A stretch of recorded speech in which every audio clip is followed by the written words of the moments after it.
Hi, this is Mr. Bissonette with another episode as we dive into our cognitive studies. Today, we got two tasks that I want to accomplish. One, we'll talk about a fallacy that's often projected in schools as far as this idea of what kind of learner people are. And then after that, we will hop into a coding system, one of my personal favorites that I use to be able to remember phone numbers, to be able to remember pi, all sorts of fun things. So to get started, this idea, this fallacy that we all learn different, simply it's not true.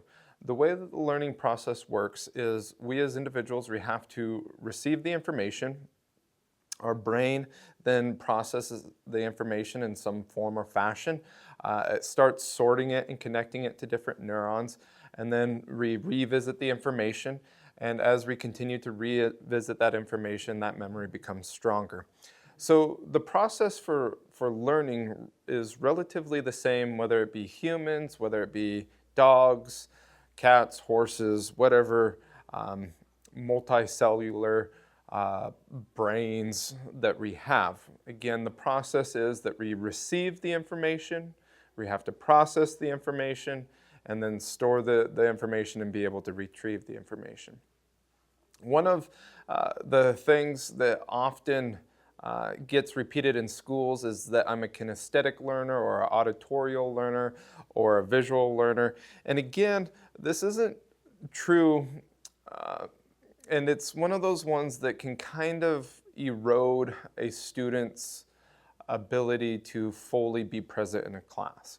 And the reason why we say that it's not true is because those, for one, are methods of receiving the information, but then also we learn best in the way that we have to perform the task. So if we want to get better at reading, we actually have to read and do that work to be able to get better. If we want to get better at math, we have to actually do the math to get better at math. If we want to get better at throwing a football, we can read a book about throwing a football and we can watch videos on throwing a football, but until we actually throw the football, we won't get better at doing that task. So the idea of being auditorial or visual or kinesthetic, it's not true as far as the way that the brain actually works. Now, the reason why this can kind of actually be detrimental in class is because if we are going over math and it is a theoretical problem and a student goes, well, I'm a kinesthetic learner, I only learn by doing it. Well, if it's completely theoretical, we aren't going to be kinesthetically doing the math, so to speak. We might be doing it on the paper, but that blockade prevents them from really truly receiving the information. Now, when we're teaching, though, we want to connect as many modalities to it as we possibly can. Hence the reason why we say what we are doing when we are teaching. We write the problem up and we go step by step. A lot of times as a teacher, I will speak out loud what I'm thinking. These are all great ways to get the kids connected to it, then have them take the notes and have them do the problem, and then we're able to connect more modalities to the learning. The more we do that, the more access points students will have when they're trying to recall the information.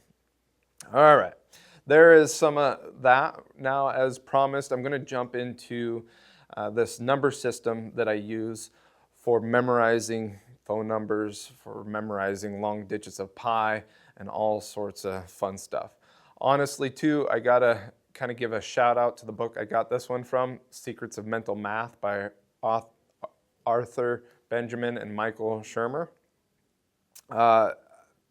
I've used their system, I adjusted it for myself, and it's one of those deals, by all means, make it work for you.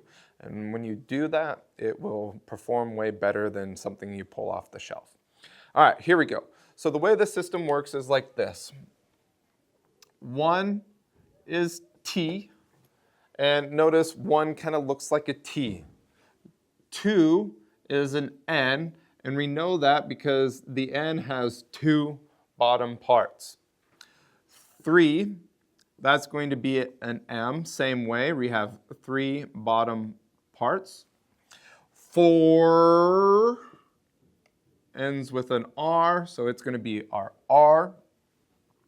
5 is going to be an L. Now, the way I remember this one, if we continue that 5, it kind of looks like that L. 6 is a sh, 6 sh. 7 is going to be a k, g, that hard C, k, g. The 7, if you kind of rotate it around, write it sloppy, kind of looks like that C, I don't know. Whatever works for you to remember it. 8 is going to be an F. If you erase the front part of the 8, it looks like that F. 9 is going to be a P or a B. You can use a D as well if you'd like. And 0 is going to be an S. The best I could come up with this one is when we have the 0 like that. I don't know. But there it is. Now be careful with our S's and our sh. Be real careful with that as you're going through the number system. So let's say we have a number. This is going to be a completely random number. Let's go with 509 814 6810.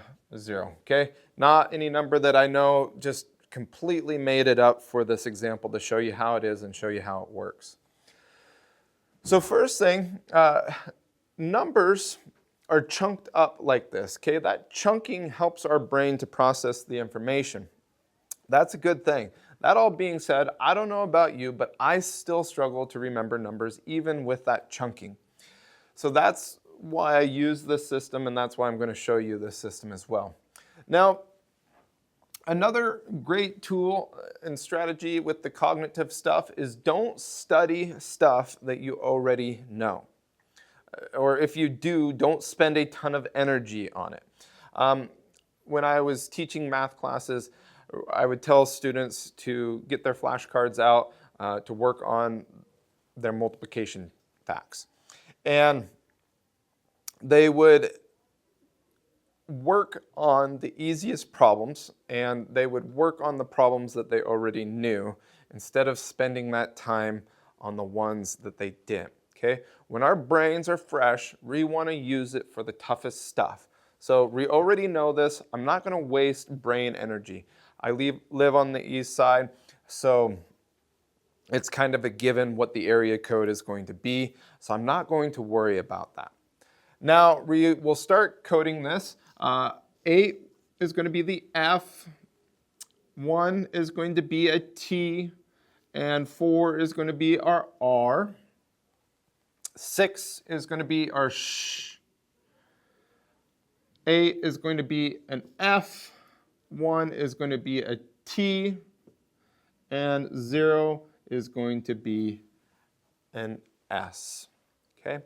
Now, this is a little bit of the tricky part, but currently memorizing this random list of letters is not really much better than remembering a random list of numbers.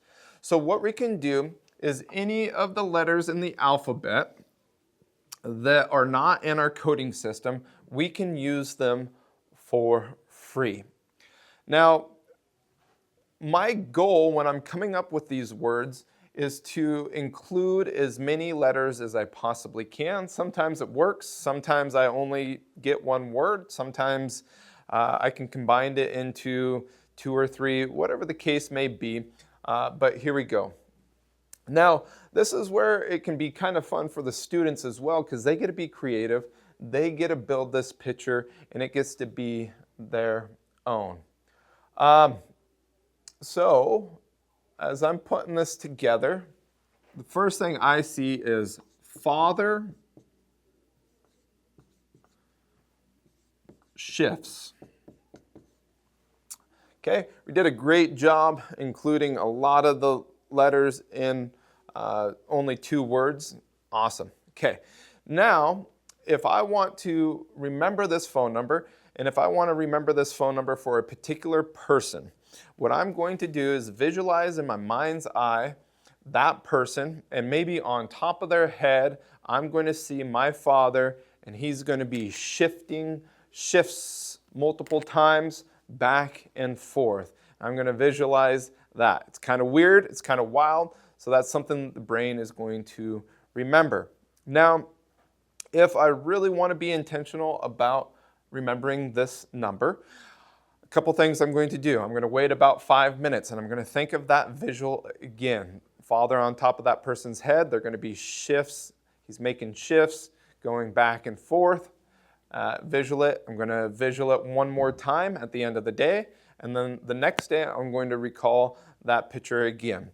I'm pretty confident with my number system at this point in time, so I don't spend a whole lot of extra time decoding it, but on the next day I might actually write it out, write the word father shifts, and then decode it. Our 8 for our F, our T is going to be our 1, our R is going to be our 4, sh is going to be our 6, 8 is going to be our F, and T is going to be 1, and S is going to be 0.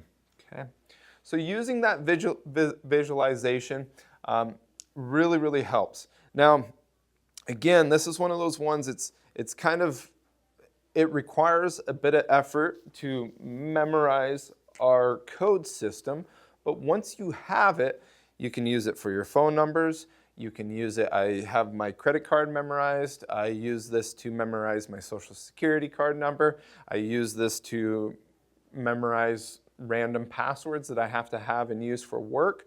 I've used it to remember my wife's phone number. So it's one of those ones that it really does help. It's a little extra work at the start to get it down, but once you have it down, you can apply it to so many other things. So it's part of the reason why I think this is such a phenomenal strategy. It allows you to be creative. You get to have a little bit of fun with it, visualize it, make it weird, make it wild, make it silly, and your brain will remember it better. So again, that's Mr. Bissonette. Thank you for watching. There's another cognitive strategy that we can use in the classroom and in the real world to help ourselves remember lists of numbers better. Thank you for watching. Hopefully you enjoyed this. Have a great day.